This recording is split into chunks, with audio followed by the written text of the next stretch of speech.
Welcome back to Chapter So TV News. This is a platform where we talk about izinto nje bafethu trending news, anything that has to do with izindaba ke ethinta ke ama celebrity yonke.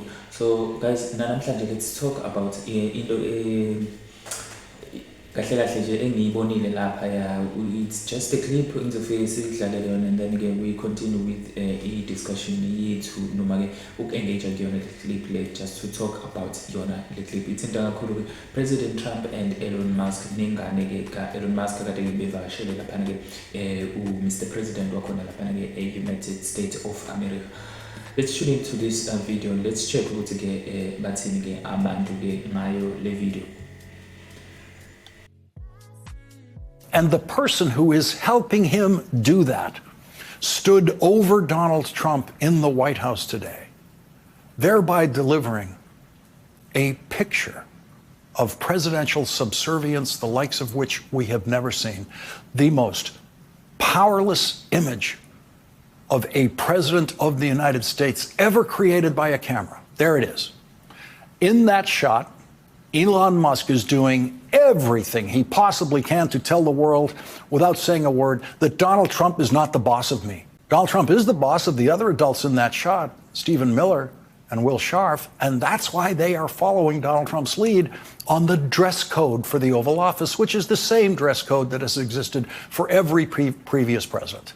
The child was there as a power play by Elon Musk, demonstrating he can do whatever he wants in that room. When Donald Trump is your boss, you don't bring your kid into a business meeting with Donald Trump. And when Donald Trump is your boss, you don't talk more than Donald Trump in a business meeting with Donald Trump. Elon Musk spoke 3,666 words. Donald Trump spoke 2,487 words. Mike Pence never had a day like that in the Oval Office with Donald Trump. J.D. Vance will never have a day like that in the Oval Office with Donald Trump, because Donald Trump is the boss of J.D. Vance. When the president speaks in the Oval Office, no one else does. Except today. Elon Musk interrupted Donald Trump when Donald Trump was speaking, and Elon Musk's 4-year-old child spoke while Donald Trump was speaking. And nothing could demonstrate the power of Elon Musk more than his child speaking. I think President Putin wants peace, and President Zelensky wants peace, and I want peace. I just want to see people stop getting killed. No, we had a great call, and it lasted for a long time, over an hour this morning. I also had with President Zelensky a very good call after that, and I think we're on the way to getting peace. So yeah, injalo indaba, we saw a video, we've been talking about izinto eziningi ethinta ke kakhulukazi laba bokuthunje, Donald Trump and also Elon Musk. We also saw Elon Musk isikakhulukazi ke no Julius Malema nje kunaleya conversation ne dialogue nje eyenzakalayo in between bona ke engekho right, ethinta kakhulukazi ama affairs ala eSouth Africa.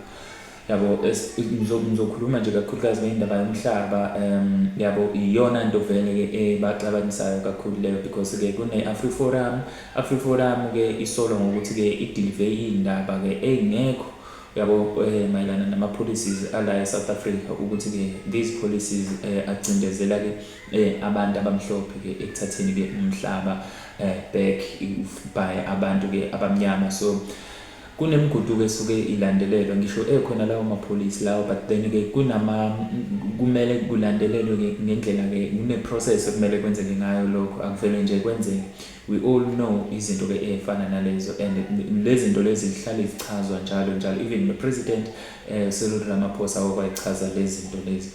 Uma ke zifika lapha endlebeni zika Donald Trump, we know ukuthi ke azifiki ngendlela ekumele ngabe zifika ngayo, yabo nezifika ke kodwa ke ngendlela ezogcina supporta ke lelo dlanzana labantu ke abafuna vele kwenzeke ngendlela yabo. So even like Elon Musk ke kukanjalo nje, naye ufuna izinto zenzeke ngendlela yakhe. We know and we were told ukuthi ke kube kwaba nokuxakazisana okube khona phakathi kwabo bobabili no president lapha yabo.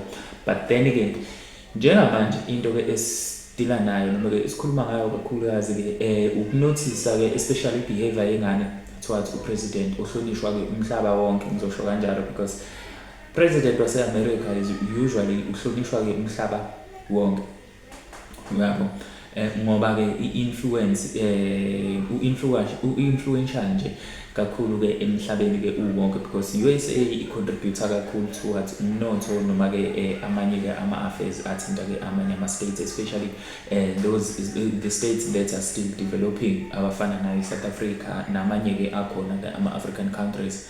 So ukubona ke ingane ke i-behavior noma ke yenza ngaleya ndlela leyana ke kumbeka engcupheni ngizosho kanjalo and then kumbeka futhi ezingeni eliphansi ngalendlela ukuthi ke baningi abangeke basamhlonipha because this means ukuthi ke behind the scenes kuningi okwenzakalayo kuningi okukhulunywayo abantu bagcine benza lawo ama-assumptions la ukuthi ke kuningi okukhulunywayo ke phambi kwayo lengane while ilalele and then nayo besibona ukuthi ke iyona ndlela vele ke uDonald Trump noma deserve ukuthi ke aphathwe ngayo noma ke iyona ndlela deserve ukuthi ke kukhulunywe ngayo yabo kuyena.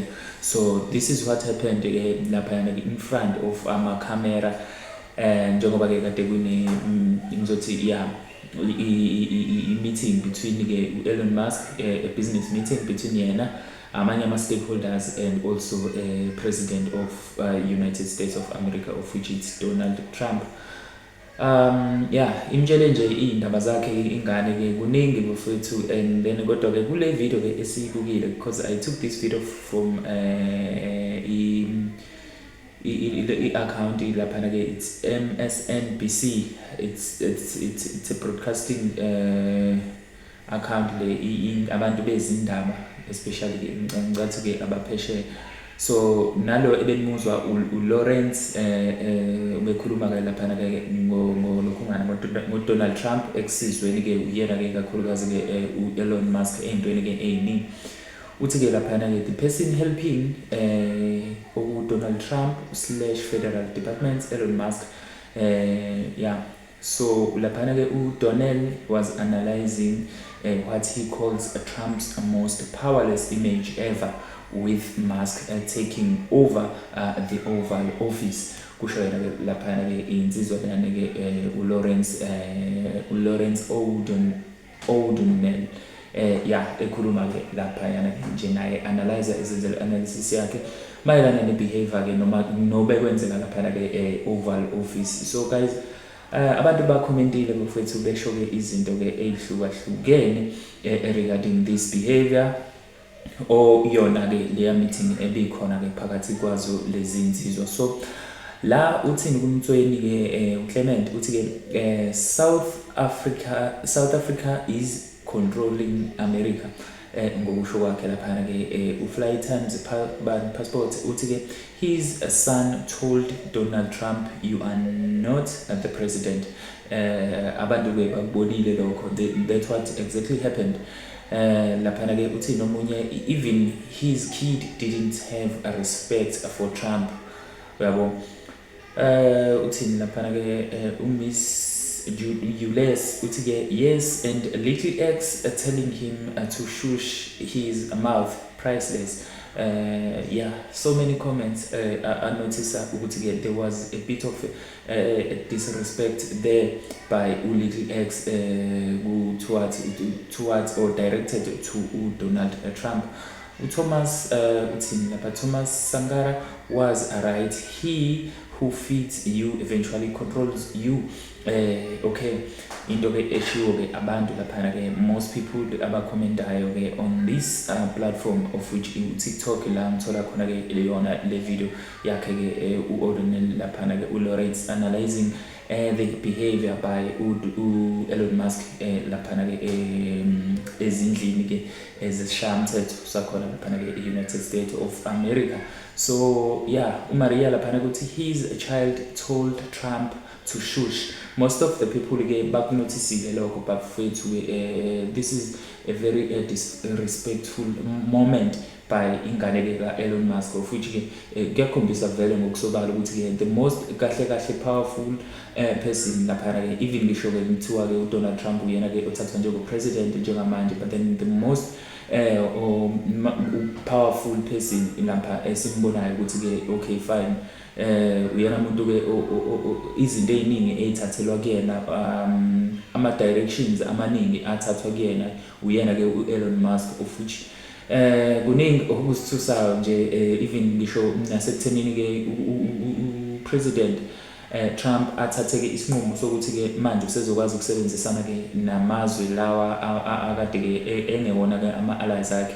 That means lot yabo lokho kusho ke okukhulu ekuthenini kungenzeka yini ukuthi ke uElon Musk usem-influenceile up to a level ukuthi ke agcine uDonald Trump ethatha leso sinqumo sokuthi ke akwazi ke ukusebenzisana nalamazwe because we may never know uma izinto ke ngempela zika nje yaya. Anyways bafethu, you tell me ukuthi ke nina nicabanga ini mhlambe ngale senzo ke senziwe ile ngane ngoba lengane le akugona ukuthi izinto lezi kade izisho isusele emoyeni, but then there might be something else eyenzakala behind the scenes esingayazi thina. Kodwa ke bafethu ake nisishele nani ukuthi ke nicabanga ngani la kwe-comment section. Don't forget to like this video. Don't forget to also comment on the section and don't forget to subscribe to this channel as well. Thank you.